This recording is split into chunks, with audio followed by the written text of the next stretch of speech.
Kottuvallikkad HMYS higher secondary സ്കൂളിൽ +1 വിദ്യാർത്ഥികളുടെ പ്രവേശനോത്സവം നടന്നു.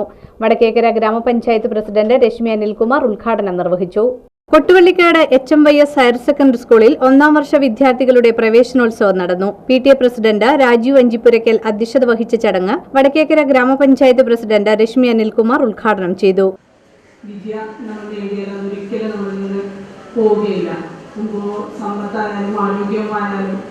പല പല കാരണങ്ങളൊരു പക്ഷേ ചില ഘട്ടങ്ങളിൽ നമുക്ക് നശിച്ചു പോകുന്നതിനായിട്ടുള്ള ഇടവരും. പക്ഷെ വിദ്യ അങ്ങനെയല്ല. വിദ്യ നമ്മൾ നേടിക്കഴിഞ്ഞാൽ അത് നമ്മൾ ഉണ്ടായിരിക്കും. നമ്മൾ ദിവസവും ഓരോ അനുഭവങ്ങളിലൂടെ ഓരോ പാഠങ്ങൾ നമ്മൾ പഠിച്ചുകൊണ്ടിരിക്കുകയാണ്.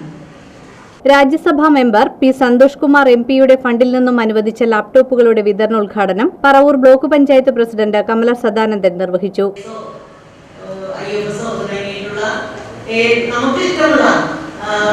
വിഷയമെടുത്ത് പഠിച്ച് ഇന്ന് എൻ്റെ മുന്നിലിരിക്കുന്ന ഓരോ വിദ്യാർത്ഥിനികളും നാളെ ആരായി തീരും എന്ന് ഇപ്പോൾ എനിക്ക് പറയാൻ കഴിയില്ല. എങ്കിലും നിങ്ങൾ പഠിച്ച് ഉന്നതങ്ങളിലേക്ക് എത്തട്ടെ എന്നുള്ളൊരു ആശംസയാണ് എനിക്ക് പറയാനുള്ളത്. ഗുരുവായൂർ ദേവസ്വം മെമ്പർ KP വിശ്വനാഥൻ മുഖ്യാതിഥിയായിരുന്നു. Paravur block panchayat vice president KS Saneesh, Chettikkad saint Antony's പള്ളി വികാരി ഫാദർ ബെന്നി വാഴക്കൂട്ടത്തിൽ, diet faculty MS Maya, HMY സഭാ president PM Mohandas, secretary BK Harshan, school manager LA Bhanupriyan, block member Sajina Simon, head mistress EN Bindu, PTA vice president CB Judy, senior അധ്യാപിക TL Shailasudha, staff secretary CK Leena എന്നിവർ സംസാരിച്ചു.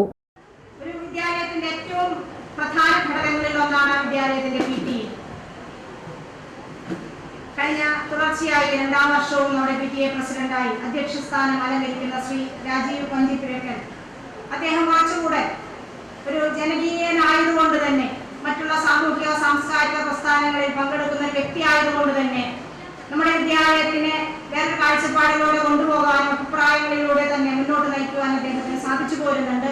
ശക്തമായ PTA-യും അതിന്റെ പിറകിലുണ്ട്.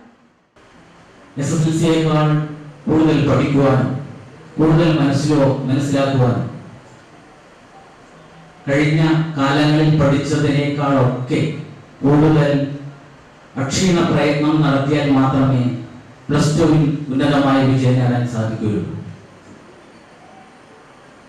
അതുകൊണ്ട് തന്നെ ഇതുവരെ ഉണ്ടായിരുന്നതിനേക്കാളും കൂടുതൽ ഹാർഡ് വർക്ക് വീട്ടിലിരുന്ന് കൂടുതൽ പഠിച്ച് കൂടുതൽ മാർക്ക് വാങ്ങുവാനുള്ള ശ്രമങ്ങളും ആരംഭിക്കേണ്ടതാണ്.